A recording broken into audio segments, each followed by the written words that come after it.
powerful being has built a patchwork planet using the portions of various timelines throughout the multiverse. Heroes plucked from time and space must now battle to preserve their worlds. Slay your enemies, prove your worth, and all shall be yours if you survive your time on Battleworld. Part 1. The story starts off with Hank Pym, aka Ant-Man, Giant Man, Goliath, Yellow Jacket, first appeared in Tales to Astonish. This is actually our main present day Hank Pym, okay? Like the main timeline. He woke up because his ants woke him up. His home and his land and his labs are subatomic because the economy is outrageous. But nothing seems quite off because he was so small, but his ants were going crazy over the comms, and they don't really get phased easily, so he knew something was unusual. Come to find out, something was unusual. This is actually Luke Cage in his original outfit as first seen in Hero for Hire in 1972. Hank was right. Something was wrong, and he starts to see a bunch of patchwork between different periods. You know, a Hindenburg-era Zeppelin nearly clipped a skyscraper, as we see right here towards the right. A soldier on leave from World War II got slapped by his girlfriend for looking at a hippie in a miniskirt.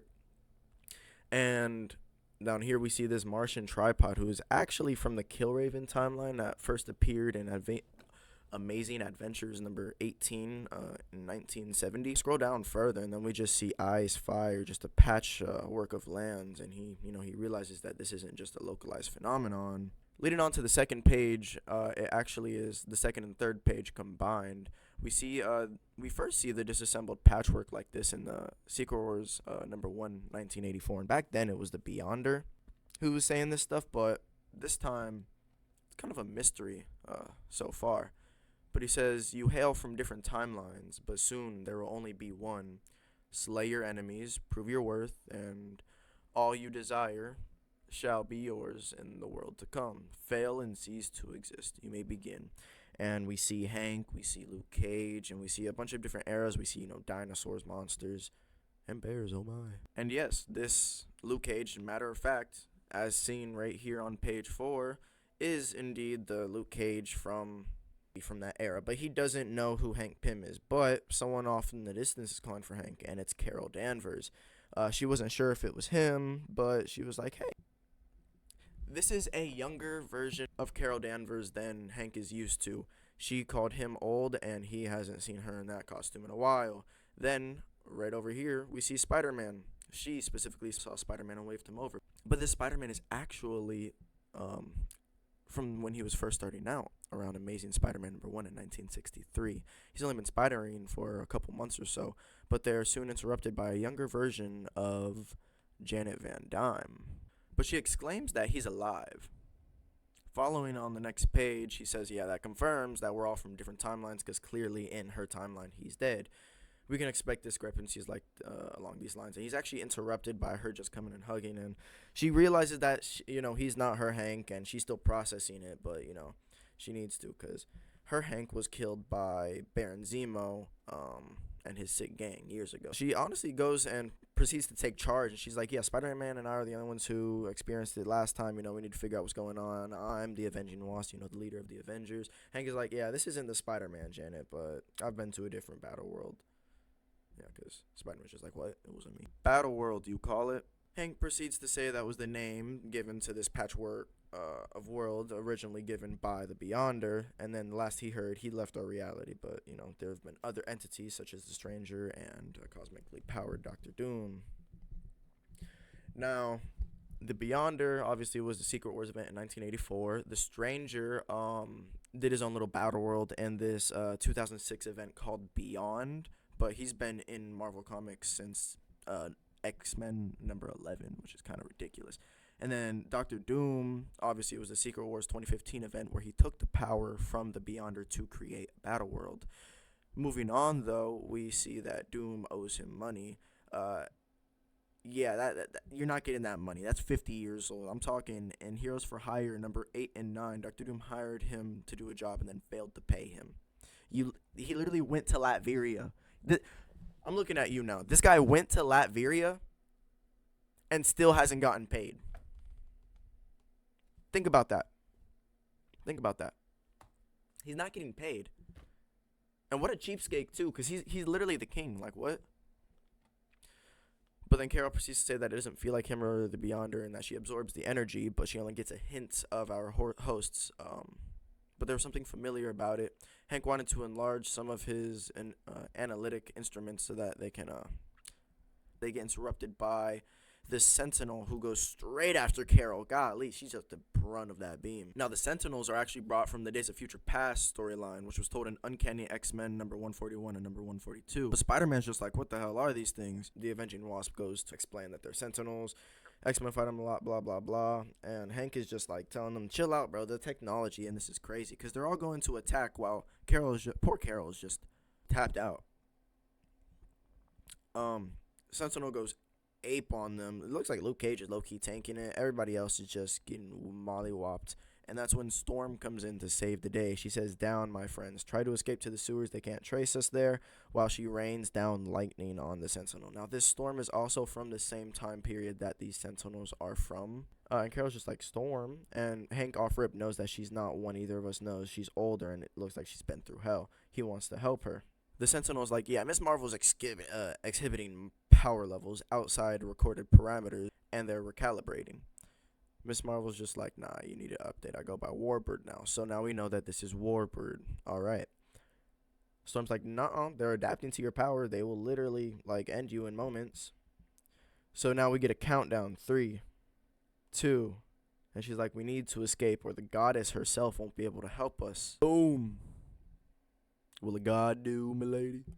Yeah, so honestly, I really thought this, like, because the way I like, saw it when I was first reading, I actually saw him first, and I was like, wait, is that Odin?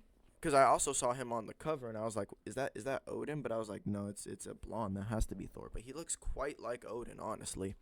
But Thor comes in, and he rains more lightning down on that Sentinel. More thunder, sorry. Kara's like, is that really you, Thor? And Thor's like, yeah, no offense. I mean, I do resemble Odin more than I resemble myself, that you recall. So, yeah, honestly, come on, guys. Like, I was valid in thinking it was Odin. So we actually find out that whoever summoned them actually left Mjolnir behind. The Sentinels are taking no time, though. Omega level threat recalibrated. Nimrod technology engaged. Human collateral damage. Authorized reinforcements arriving. They have reinforcements coming. We already see 4 Sentinels on this page, and they have more coming. And Thor said, nah, come on, giants. Though my all power be diminished, King Thor ever stands in defense of Midgard. Be ye or 100. He is not standing down. But that's when all of a sudden we get someone splashing through or exploding through the Sentinel's head, it seems. And they just say one word, Sentinels. And it's actually revealed to be Maestro, a Hulk from a post-nuclear war future Earth who made his debut in Hulk Future Imperfect #1 in 1992. And he says he hates Sentinels. It's bad enough that they're genocidal. Do they really have to announce everything they do? Which is honestly real. Now, on this next page, Spider-Man's just like, okay, then. That's why I like to see we got Hulk and Thor. You know, it's kind of senior discount Hulk and Thor, but we got them. And Storm is like, be careful. They enslaved the Hulk and banished Thor in my world. And Wasp was just like, bro, what more do you want? You know, asking you shall receive, because then in that very next panel, we get Kushala the Spirit Rider, who is the Sorcerer Supreme and the Ghost Rider of the mid-1800s. So we're actually really just getting a huge amalgamation of different timeline heroes. But this specific one is actually seen first in Doctor Strange and the Sorcerer Supreme in 1988. But she comes in and she's like, millions of souls cry out for retribution. Kushala the Spirit Rider answers. You know, and obviously Sentinel just yapping. Source ID, Ghost Rider. Engage mystic defenses, though. And Luke Cage is like, nah, bro, we letting them do the work. Let's show these tin cans what we do in the Big Apple. The skies themselves strike down on you. We really just get this beautiful panel of Thor, Hank, Janet, Maestro. I already forgot her name, guys, so we're going to stick with Carol. Storm, like 5 Sentinels, and Spider-Man. Ooh, we got the webbed. Ooh. He's just cracking jokes. This is great. Spider-Man said, hey, Mr. Cage, are you? I've been looking for a battle cry. Can I start saying Sweet Christmas True? And Luke Cage is just like, hell no. It's a nice low dynamic. What are those webs doing against that Sentinel, though? I'm not going to lie. What are the webs doing? Come on, be for real. Now we're in the aftermath of that battle, and Janet is like, Carol, you and Hank were talking about figuring out who's behind all of this. Maybe Bruce can help. And that's when Maestro was like, no, I prefer Maestro these days, but yes, I am curious. In this next panel, though, we see that Hank is in somebody's sights as he wants to perform an analysis and that it'll only take a moment. Baron Zemo, he says, it's a moment you do not have. One wide burst from this disintegrator ray of Baron Zemo will end you all. In this next panel, though, as he's talking, saying, the rule of the red, yada, yada, yada, yada, yada, being Yahtzee, we see in the corner there's somebody creeping up on him. Who is that? Blam! It's a gun. Carol's like, nah, get behind me, twin. And that's when we see Bucky Barnes, James Buchanan Bucky Barnes, who first appeared in Captain America Comics, #1, 1941. And Bucky is like, yo, easy, guys. I think we're on the same size. This guy was a Yahtzee, and he had some Buck Rogers gun named at you. And anyone that a Yahtzee wants dead is someone I'm inclined to call a friend. And that's when Janet is like, well, anyone who kills a Zemo is a friend of mine. Good to see you, Bucky. I'm Janet Van Dyne, the Avenging Wasp. And then that's when it's revealed that he got the son, Baron Zemo, and that she killed the father in her timeline. So let me break this down for y'all real quick and explain it. Baron Helmut Zemo is the son of the World War II era Baron Heinrich Zemo. He was first shown in his debut in Captain America #168. This version, though, comes from a timeline where the Axis won World War II, as seen in Captain America #17 to 20 in the 2002 run. That world Zemo makes his first appearance here, and this is the son. Yeah, I don't know why they had to make that so complicated. They just did. Yeah. Anyways, he's like, yeah, I'm James Barnes. I guess you know a lot more than what's going on than I do. And then Hank's like, well, not as much as I'd like. And he's like, I believe you said your name was Kushala, the Spirit of Vengeance. And she's like, and the Sorcerer Supreme. So, she reveals that she is the Sorcerer Supreme and the Spirit of Vengeance, like I said previously. And through her mystic powers, they seem to be unreliable in this place. And it's not surprising, given the clashing timelines. It's really not surprising. He introduces himself. He is Hank Pym, formerly Ant-Man, Giant Man, etc. He's going to start at the beginnings, and that's when he goes on his speech that we started the video with. He knew something was wrong when his aunts woke him. So that catches us up to where we are now. Warbird, that's her name, yes. Warbird was right, it wasn't the Beyonder. He's looking at the device, and he's like, Maestro, would you mind checking my work? And Maestro's like, yeah, it looks accurate, and he definitely can do it. The only question is why. I say we ask him. And this is when it's revealed that Mr. Michael Korvac is indeed the one who did this Battleworld. We've had the Beyonder, we've had the Stranger, and we've had Dr. Doom create their own Battleworld, but I suppose Korvac decided to create his own this time, and it's not like he isn't powerful enough to do it. He first arrived in Giant Size Defenders #3. He originally was from a future distant timeline on Earth 671, if I'm not mistaken, where he was a technician. And it was the year 2977, I believe, 30 years before an alien race came and took over Earth. When they did, though, he betrayed the humans and became a part of them. They eventually caught him sleeping on the job and punished him by giving him cyborg legs. I don't know how that was a punishment. But then he eventually finessed his way out of that, made his way over to 616. But he did have his own Korvac saga in the Avengers #175. In the 1963 run, which honestly was a mess. And the Avengers didn't win that run. They didn't win. He literally ended everybody. He disintegrated everybody, killed everybody, and then when he realized he didn't want to do that anymore, he brought everybody back and then ended himself. Then he eventually came back in the Iron Man 2020 comic, and that's where we last saw him. But if you're questioning Korvac, I'm going to name some feats. Now, mind you, these feats are from before he brought himself back, but if he can create Battleworld, I'm sure these feats still stand to a certain extent. He melted the silver coating off of the Silver Surfer. He melted the silver coating off of the Silver Surfer. He withstood a beam from a cosmic cube shot by Red Skull.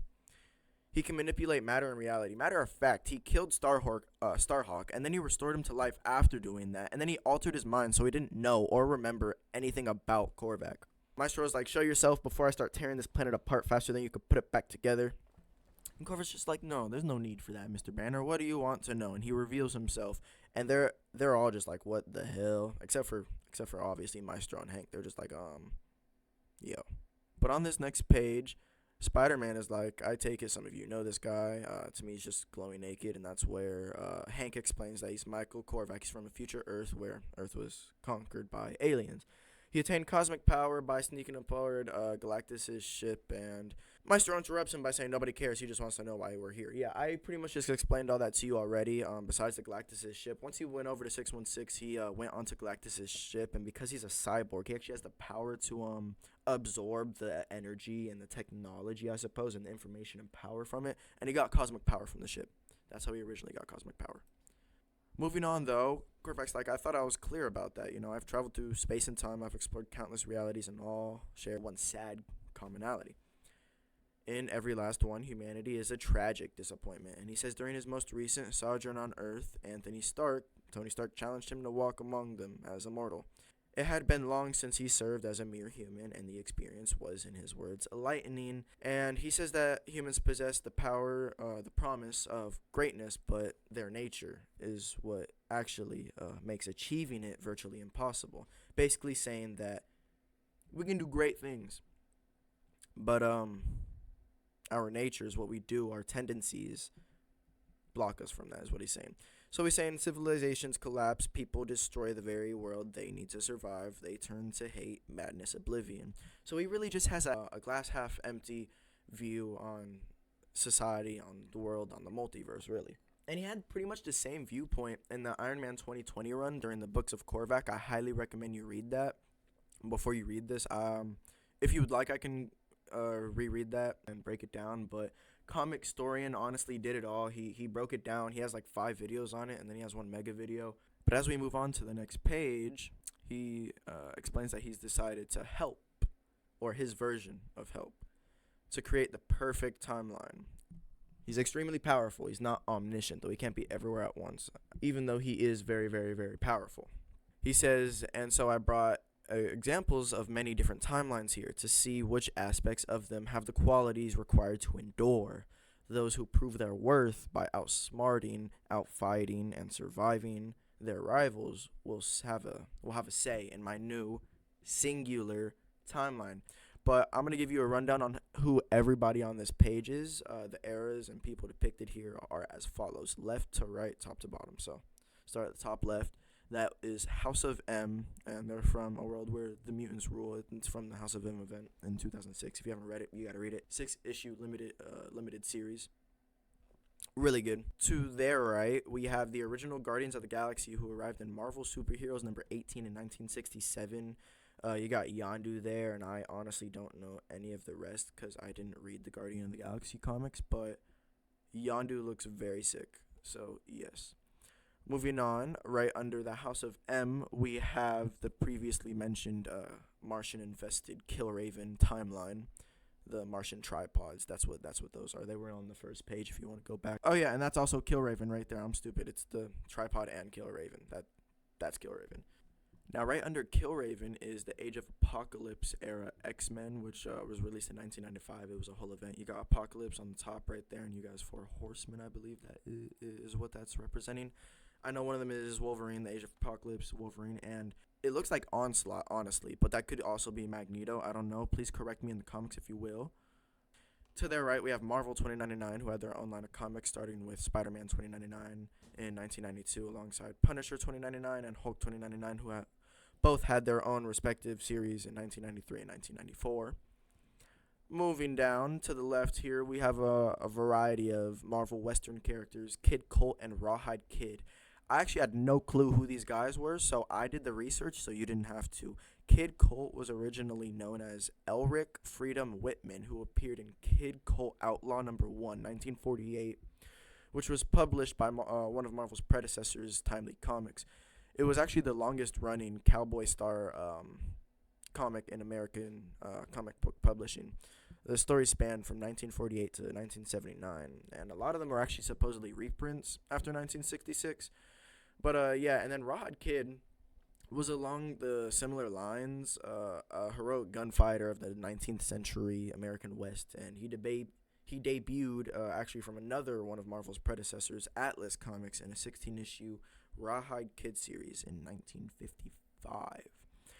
And last but not least, we have Sergeant Fury and his Howling Commandos, who appeared in Sergeant Fury and his Howling Commandos in 1963. We're back with the gang, and Korvac is still talking, and it looks like they're just reflecting. And he's saying how they may save themselves and their loved ones, ensuring a happy, secure existence for those they value. They may draw on lessons learned in their lives to avoid repeating these mistakes that they've seen or experienced. Or, if you wish, you may ensure that a dark timeline never comes to pass. And those who prove unworthy will simply cease to exist, a memory in itself. He ends it by saying that he trusts that what he just said answers their question sufficiently.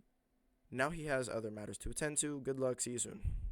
Now Thor's pissed. Thor's like, "You dare dismiss me?" Carol's calming him down. He's gone. Bucky's like, "It sounds more like Master Race crap to me," which of course he would say that. He's from the World War II era. And Storm is like, "But if he can do as he says," and that's when Maestro interrupts, and she's like, "He can. He has the power." But he has a more of a determined look on his face, and that's when Storm is like, "Then he must stop my world from coming to existence, but these games are ridiculous and cruel, and he must see that." But that's the thing. Korvac doesn't see that, okay? The entire Iron Man 2020 run was trying to make him see that, and he didn't. So what makes you think that he'll see that now? And Storm is like, "You made him appear once. You need to bring him back." And Maestro's just like, "I mean, what's the point? We know he can do what he says. And he told us why we're here. So there's only one thing left to do. Wham! Kill you all. Nothing personal." And we all saw it coming. It's the Maestro. And that's when everybody has to come together to try to defeat the Maestro. Spider-Man's like, "Oh, I knew this would happen." Carol's like, "Why didn't you say so?" And that's because he actually didn't know. And that's when Thor is calling him a coward. A troll fights with more honor. Maestro proceeds to say, "I ate the last of your trolls one night. It tasted like chicken after." On the next page, though, they have to sort of come up with a plan. They're scrambling. Janet is telling Kushla to use the penance stare. She doesn't even know what that is. She's like, "That's not a stare. You look him in the eyes." And Bucky's like, "Oh, that's a good idea." Blah, blah. Shot him in the eyes. And that's when Carol says, "Everyone pile on."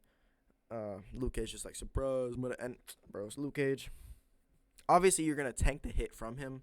But who do you think you are trying to hit him? He's just gonna swat you. And that's what he does. Well, bam. Swatted. Pages 22 and 23 are actually an amalgamation, a bigger page, one bigger page.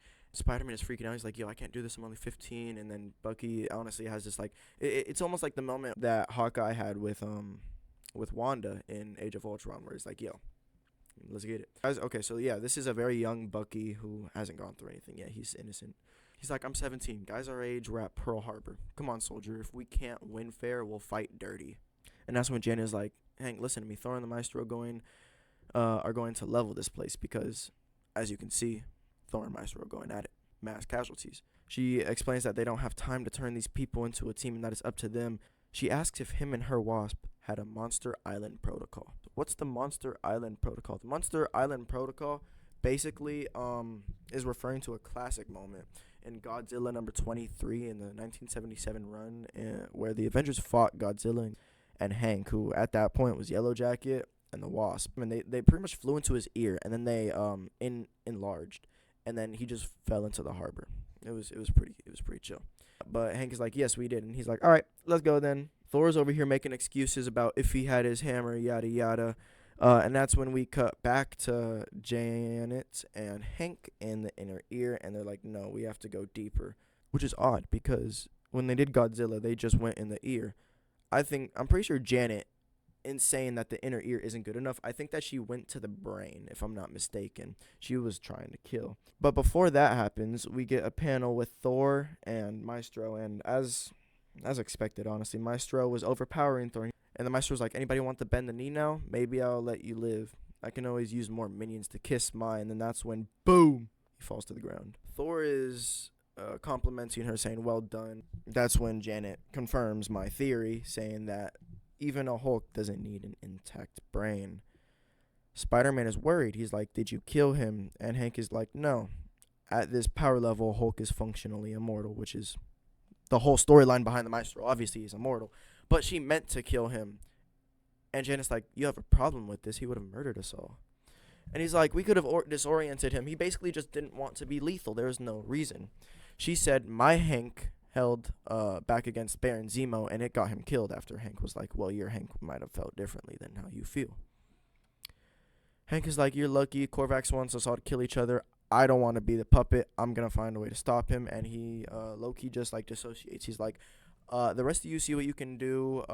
Janet, you're a fine leader for the group. Or Carol, if you need me, talk to an ant." And he's like, "I'm not trying to be an asshole. Like, literally talk to an ant, and they'll come tell me. But in the meantime, Maestro's brain will regenerate. But by the time that happens, it'll be over. But just in case, he's going to shrink him to subatomic size. Both him and Maestro shrink down." And that's when Hank also brings up that he understands the Hulk once fell in love with a woman in a subatomic kingdom. He brought her to our world, and then she eventually died. Maybe in one of these timelines she's alive. Basically, possibly foreshadowing or hinting at the Hulk maybe waking up a bit earlier and finding that. I doubt that's the case. But then he says, or maybe when he revives, he'll go looking for her and forget us. One can hope. He says, "Good luck, call me if you need me." Hank is referring to Jarella, who is the Hulk's lost love, who first appeared in Hulk number 140 in the 1968 run, and then tragically died in Hulk number 205. But that's when the perspective switches almost to a screen, and we see Janet yelling, "Hank, you don't have to go off on your own. This is ridiculous. It's just like him," and it's obvious. And then we see a voice off screen say, "I think we've hit the mother lode." Absorbing Man, Titania, and Arcade are also in this battle world. When he sends Absorbing Man and Titania to go fetch them, and he calls them toys, and he says he wants them to fetch as many of them as they can, preferably intact. They're just like, "Whatever you say." She says they'll bring in the rubies for sure. I don't know. We'll bring in the rubies for sure, though. And then he's like, "Oh, indeed, the powers, the angst, the fraught, the backstories. They'll make delightful additions to my arena. Forget the battle world. When I win this thing, we're renaming it Murder World." Oh, okay, now that makes sense. They're basically just turning it into an arena. They're trying to turn Battle World into Murder World. He wants to make profit off of it by turning it into a broadcast arena based off of the screens behind him. He's probably just going to... Yeah, okay, I see it. I'm not familiar with Arcade, so apologies. So clearly, in this next issue, we're going to get Hank Pym meeting Arcade for the first time since Avengers Arena. And then it says, "A character from a universe you never expected." Interesting. A character from a universe we never expected. Who could that be? Okay, guys, I did some digging. So... it says a character from a universe you never expected. I went and I'm gonna show you guys. So right there, okay, it says universes collide as a fractured team of heroes must survive long enough to keep their worlds from destruction. But do these heroes have what it takes? It says who's really behind all of this? Plus, is that the cross-gen universe? You need to see it to believe it, right? So I decided to look up what cross-gen was, and the cross-generation comics or cross-gen comics, it was an American comic book publisher, and it operated from 1988 to 2004, and then they were acquired from Disney in 2004, and then in 2010 they reestablished the brand through Marvel, and then they announced to revive cross-gen titles, and then it was short-lived, so I guess they didn't really do much with it. But from what I'm gathering, they initially released a bunch of titles. One was a military science fiction space opera, one was a magical fantasy, one was flavored by traditional folklore, one was an adventure series inspired by tales of King Arthur. So I guess all of these books were within the same universe. All the protagonists, I guess, of these comics were linked in a commonality by the sigil each character had received. So after that, they just released a bunch of titles in their own little universe, and then they filed for bankruptcy, and then their universe was kind of dead for a bit, and then they got revived from Marvel, but short-lived. Okay, Chad, I figured it out. So if we look on the cover for the next issue at the back of the comic, right? It'll show us, Janet Van Dyne, Titania, Bucky, Absorbing Man, Spider-Man running from him. It'll show Hank in Arcade. But then we come across this lady, and I did a little bit of research, I did a little bit of digging, and I believe this is either Giselle or Genevieve Villiard. who is from the Mystic comics, produced by CrossGen in the year 2000. Um, they look very similar, and it would make sense for her to be going up against Kushla, the Spirit Rider, who is literally the sorceress supreme of the mid 1800s, right? Now at the bottom here, I really am not sure who that is. These people are. They were on the cover of issue 1, 2. That's all for this issue. Issue 2 comes out October 29th. The video for that probably will be up November 1st or October 30th. Obviously, I'm going to have videos in between that. Let me know what you want to see from me down in the comments, obviously. And if you like the video, subscribe, and turn the notification on if you want to be notified for that video I do in the future. Other than that, though, I will see you all in the next one.